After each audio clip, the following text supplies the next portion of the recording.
ഞാൻ ഷോപ്പിൽ പോണ വഴിയാണ്. ഞാൻ പണ്ട് തന്നെ ഷോപ്പിൽ പോയി വരാണ്. ഞാൻ സമയമാണുള്ളൂ. ഇത് ഞാൻ മോൻ ദുബായിന്റെ ഇത് എവിടെ തോണ്ടിട്ട് ഒരേ മാതിരിയാണ്. ഇത് തന്നിട്ട് എന്തെങ്കിലും തന്നാ മതി. ഐഫോൺ 50 ആണല്ലോ. ഇത് ആരുള്ളത് മോണ്ടോ? ഇതൊക്കെ ചെറിയ 5ാം ക്ലാസ് 6ാം ക്ലാസ് കുട്ടികൾ യൂസ് ചെയ്യുന്ന ഫോണാണ്. ഇതിപ്പോ ആരും വാങ്ങുന്നില്ല. നിങ്ങൾക്കൊക്കെ എന്തിനാ ഇങ്ങനത്തെ ഫോണൊക്കെ? നിലത്ത് വീണ് കഴിഞ്ഞാൽ നന്നാക്കാൻ തന്നെ 8,000 റുപ്യക്കോ? പിന്നെ ആകെ 5,000 റുപ്യ ഉള്ളൂ ഇതിന്റെ വില. ഇപ്പത്തെ സെക്കൻഡ് ഹാൻഡ് നോക്കി. ഇതിൽ ആപ്പിളിന്റെ ചിഹ്നം ഉണ്ടല്ലേ, പകുതി പോലും കഷ്ടം ആരോ മുറിച്ച പോലെ. സെക്കൻഡ് ആണ്. ആപ്പിൾ മൊത്തമായിട്ടുള്ള അവര് നല്ല ഫോണാ. നിങ്ങളെ കുട്ടിക്ക് നീ കൊടുത്തേക്ക്.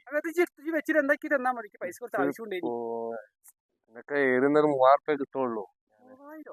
കുട്ടിക്ക് കൊടുത്തേക്ക്. കുട്ടിക്ക് 3,000 ഞങ്ങൾ തന്നെ ഒരു 5,000 റുപ്യ തരാം എന്തായാലും. ഓക്കെ, നിങ്ങൾ ഷോപ്പിൽ നിന്ന് പൈസ വാങ്ങിക്കോളിട്ടോ. ഞാൻ തരാം. 50 അല്ലേ ആയിക്കോട്ടെ.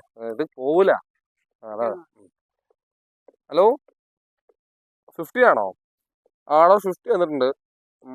ഒരു 40 റുപ്യ ആവും. 40,000 റുപ്യ.